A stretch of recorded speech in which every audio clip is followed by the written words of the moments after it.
Our next spark, April Jackson, joined the Portsmouth Toastmasters 3 years ago and currently serves as Vice President of Public Relations. Originally from New York, she experienced a bit of New Hampshire culture shock, but turned it into confidence and connection. That sparks. Fun fact, April is a master conversationalist, and today she'll help you become one too. Sparks, please welcome April with Leading with Curiosity. April.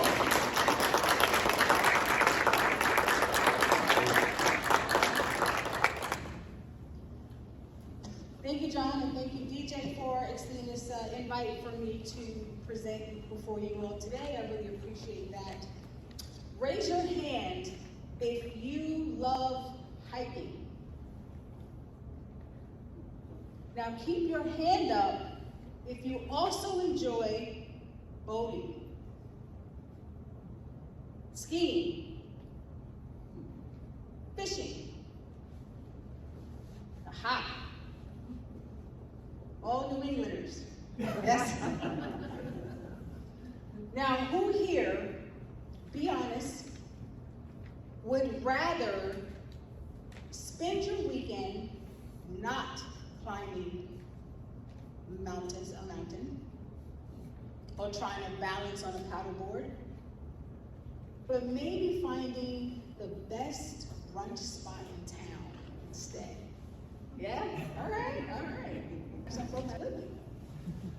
When I first moved to New England, I quickly learned 2 truths about this region. One, you'd better know how to pronounce Worcester correctly. How'd I do? And 2, you should be ready to talk about hiking, boating, skiing, fishing at any point in time. There was just one problem. I am not a hiker. I am not a boater, not a skier, not a fisher. I'm a native New Yorker, Queens. The only trail I'm used to was like leading to the subway. And if you saw me running, it was probably because I'm late catching the train. So imagine me in the break room at work, surrounded by conversations about climbing and hiking, climbing Mount Washington on the weekends and weekend boating trips and all this fun stuff. And I'm smiling politely, nodding my head, thinking, do I really need to buy hiking boots just to fit in around here? What I didn't realize at the time was this wasn't just about small talk. It was about leadership. It was about connection and learning how to adapt my style to meet people where they are. Over time, I've come to understand my leadership style. I'm collaborative and relationship driven, with a strong dose of persuasive influence thanks to Toastmasters. That means I lead by listening first, then guiding. I build trust through empathy and curiosity. And I believe people follow leaders who make them feel seen and heard and valued. The upside is people began to open up to me. Cool. The challenge, though, is with more direct, task-oriented personalities, my approach can seem a little slow and overly relational. So I've learned how to adapt, not by changing who I am, but expanding how I connect. At work, conversations often revolve around outdoor adventures I haven't yet tried. But I've learned to connect without pretending. When someone talks about hiking, I ask, which trail has the best views? And how steep are we talking? For boating, I'd say something like, I'd love to try it, but I'm not a small boat person. I prefer big enough, yacht size, where I don't feel like I'm gonna start swimming unintentionally.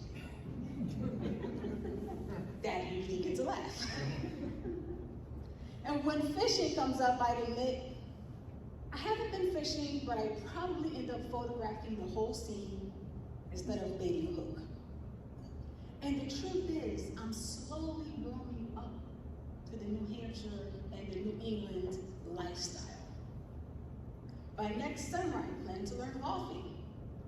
Not just because it's social, but because it teaches patience and precision. 2 leadership essentials, no?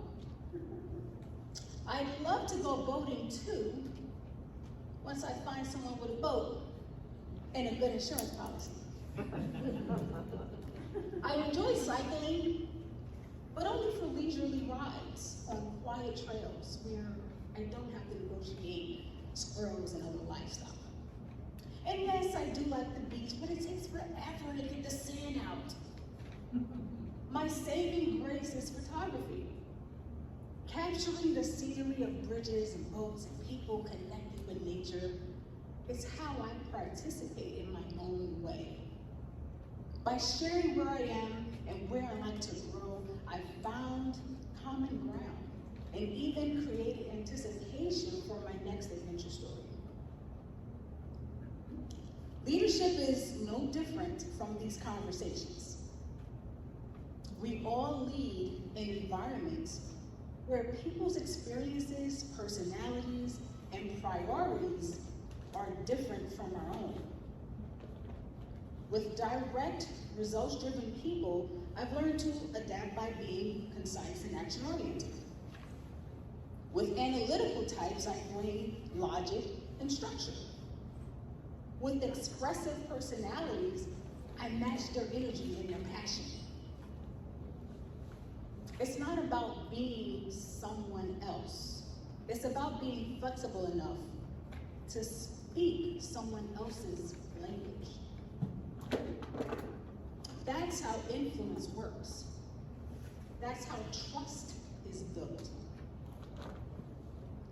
Leaders who adapt, who stay curious, are the ones who unite teams, not just manage them.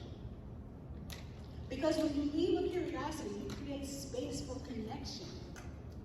And connection is what inspires performance. You don't have to hike a mountain to climb in leadership.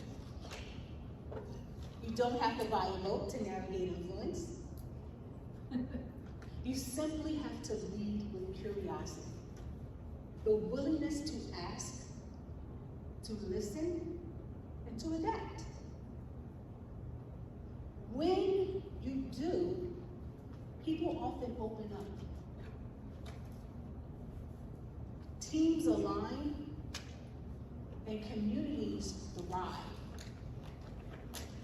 So whether you're on a mountain trail, a golf course, or standing here at Toastmasters Leadership Institute, remember this: leadership isn't about having all the same experiences. It's about creating shared meaning. The next time you find yourself in an unfamiliar situation or leading people with experiences very different from your own, don't retreat. Be curious. Ask a question, share a laugh. Because connection, much like leadership, always starts with curiosity. Thank you for listening.